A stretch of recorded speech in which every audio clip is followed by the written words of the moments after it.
Hola, ¿qué tal amigos? ¿Cómo están allá en casita, en el lugar donde ustedes nos estén sintonizando? Les habla su amigo el licenciado Juan Pardo de Nativitas, transmitiendo completamente en vivo desde esta bellísima ciudad de Teciutlán, Puebla. Y bueno, la verdad es que espero que se encuentren ustedes allá muy bien. ¿Dónde más, queridos amigos? En la única estación de radio, aquí en la que buena, en el 95.1 de su FM.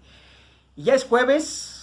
Ya saben, queridos amigos, vamos a compartir con ustedes otro tema más sobre nuestros derechos o nuestras obligaciones. Y bueno, en el segundo y tercer bloque estaremos dando las respuestas a cada uno de sus cuestionamientos.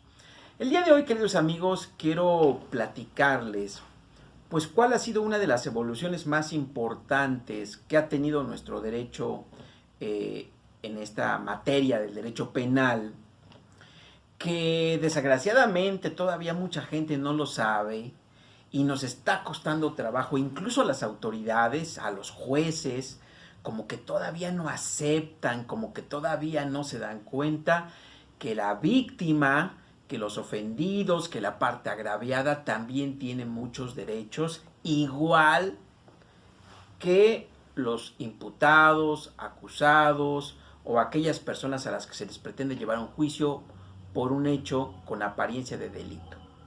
Y es que fíjense que hace muchos años, en lo que es la materia penal, que recordemos que tiene que ver con las conductas que son prohibidas en la sociedad, ¿no? Aquellas conductas como matar o privar de la vida, ¿no? Lesionar, robar, todas esas son conductas que están prohibidas. Y la consecuencia es un castigo. Bueno, anteriormente, queridos amigos, en el derecho penal, la verdad es que sí, durante muchos años, la finalidad era castigar al responsable, imponer una sanción, una pena.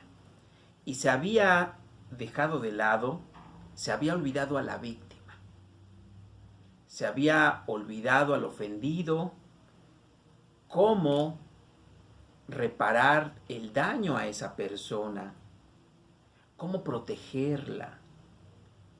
Y qué tema tan importante, queridos amigos, porque pues sí, está bien que castiguemos al responsable. Puede ser incluso que haya sido voluntario o involuntario el delito, porque podemos hasta atropellar a una persona, podemos hasta privar de la vida a una persona y no necesariamente con la intención. Pero vamos a dejar a un ladito el tema de si eres responsable o no. Ahora vamos a enfocarnos en el otro lado, en el lado de la víctima, en el lado de la persona que ya sufrió el robo, que ya sufrió la violación, que ya le despojaron de su terreno, que ya lo privaron de sus derechos o de su ya es víctima, en pocas palabras. Ahora sí. Bueno, ¿y ahora qué hay en relación a ellos? Bueno, fíjense que afortunadamente poco a poco ha ido evolucionando el derecho penal hasta ver a la víctima como una persona más del proceso penal, pero que además tiene el derecho a defender y aportar pruebas en contra del posible culpable. Afortunadamente, queridos amigos, en el nuevo Código Nacional de Procedimientos Penales, bueno, ya hay esa equiparación. Fíjense, les voy a contar, la próxima semana vamos a hablar de algunos derechos importantes de la víctima, pero hoy quiero platicarles tan solo un caso muy excepcional que me parece muy interesante. Incluso yo llevé esa defensa. A un maestro se le acusó de homicidio porque supuestamente el día de los hechos, si bien es cierto, se le acusaba de que él no había disparado, pero le había dado el arma a su hijo para que lo hiciera. Supuestamente en esa feria que ocurrió en los alrededores de nuestra ciudad, bueno, supuestamente era un lugar concurrido y estaba mi defendido conjuntamente con su hijo. Llega otra persona con la cual ya tenía mucha rivalidad y entonces supuestamente Dice así la acusación: mi defendido le da el arma a su hijo y le dice, mátalo. Y al otro agarra, le dispara y se va corriendo. Aunque en realidad no ocurrieron los hechos así, queridos amigos, porque ya se llevó al juicio y no fueron las cosas así, yo creo que se inventó el hecho de que como el hijo se fue, pues yo creo que de la familia, los agraviados, los ofendidos, dijeron, bueno, pues si el papá fue el que crió al hijo, el que lo hizo así, y se fue el hijo, pues ahora vamos a castigar al papá. Y entonces se inventan de que el arma la traía el papá y le da el arma el papá al hijo para que supuestamente le dispare. Bueno, finalmente procesan a este maestro, lo procesan por el delito de homicidio simple, que es privación de la vida, porque supuestamente ayudó, colaboró con el hijo dándole el arma, pero además diciéndole, mátalo. Se lleva al juicio y finalmente, queridos amigos, el juez lo declara absuelto, lo declara inocente. Me acuerdo que el profesor todavía se persina, le da gracias a Dios por su resultado y le dice el juez, pues está usted libre. Este señor pues logra su libertad después de aproximadamente más de un año que estuvo en la cárcel. Y bueno, pues resulta que precisamente los familiares de la víctima del occiso se van a apelación. Es decir, piden que el caso sea revisado por el tribunal de alzada, por el tribunal revisor. Y efectivamente, queridos amigos, el tribunal revisor nos llama la atención porque dice, ¿sabes qué? Uno de los derechos de la víctima es contar en todo momento con una asesoría técnica y adecuada.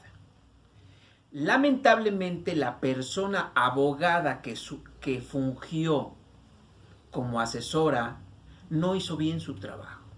Y no hizo bien su trabajo, dice, por esto, por esto y por esto y por esto. Y por lo tanto, se ordena que se reponga el procedimiento y que a los familiares de la víctima se les nombre o tengan la oportunidad de nombrar una nueva abogada asesora legal que haga bien su trabajo y que se repita el procedimiento. De ese pelo, queridos amigos, popularmente hablando, ¿verdad? Imagínense ahora, ustedes allá en casita, pues resulta que su familiar ya se sometió a estar privado de la libertad, ya estuvo en la cárcel, ya pasó por un juicio en el que se presentaron testigos y los abogados y las partes tuvieron la oportunidad de interrogar a cada uno de esos testigos, cada uno de esos peritos. Y ya incluso el juez dictó una sentencia donde dice, bueno, pues es usted inocente, está usted absuelto, váyase a su casa, señor, disculpe usted, más de un año de estar en la cárcel. Y ahora resulta que la sala o el tribunal de alzada, que llamamos nosotros, ha determinado que hay que repetir el procedimiento. Fíjense, eso me queda en tela de duda y eso lo vamos a llevar a nuestros máximos tribunales, porque de acuerdo con la Constitución nadie puede ser juzgado dos veces por el mismo delito. Y en este caso, en mi opinión, ya se te juzgó. Pero lo importante aquí es hasta qué punto vamos a llevar los derechos de la víctima. Me queda claro que ahora estamos en igualdad de situaciones. Así como el acusado tiene derecho a un abogado, o incluso a un abogado gratuito, a tener una defensa técnica y adecuada a través de sus defensores, no solamente de uno, de varios abogados, el derecho es igual para la víctima. Aquí lo que todavía está en tela de duda, que eso es lo que vamos a ver, es hasta qué punto esa deficiencia del asesor técnico del asesor jurídico de la víctima haga que se tenga que repetir el juicio y que esta persona tenga que regresar a la cárcel para que se vuelva a repetir todo el desfile de testigos y pruebas que ya se hizo. En mi opinión, queridos amigos, no es correcto y es una deficiencia que no es imputable al acusado. En tal caso, a los familiares de la víctima que no contrataron a un abogado correcto, que el asesor jurídico no hizo su trabajo, no es culpa del acusado, no es culpa de quien se va y lleva un juicio. Pero hasta este momento, los tribunales han determinado, dentro de lo bueno, queridos amigos, y eso yo lo aplaudo, que los mismos derechos que tenemos las personas que son acusadas, los mismos derechos los tenemos las víctimas, los ofendidos. Pero aquí el cuestionamiento es ahora, ¿hasta qué punto vamos a echarle la culpa a las víctimas u ofendidos que no contrataron un buen abogado y que por ese motivo hay que repetir el procedimiento y que se le diga al acusado, ¿sabe qué? Pues ya nos dimos cuenta que pues el aquel no hizo bien su trabajo, así que pues va a tenerse que meter de nuevo a la cárcel porque vamos a repetirlo. ¿Es legal? No es legal. Yo creo, queridos amigos, que no es legal. Es una plática que tardaría mucho tiempo porque, en mi opinión, vuelvo a repetir, no es una causa imputable al acusado. Es una parte imputable incluso al Estado, porque si el juez vio la deficiencia en ese asesor jurídico, tuvo que haberlo sacado de la audiencia, tuvo que haberlo removido. No lo hizo, fue culpable el Estado. Sí, el Estado, el órgano jurisdiccional, el gobierno en toda su plenitud. Es una cuestión que está muy interesante. Pero bueno, para que vean todo lo que tenemos aquí en lo que es Caso Abierto y en la vida diaria que tenemos todos los días. Vamos a un corte, queridos amigos, no se vayan.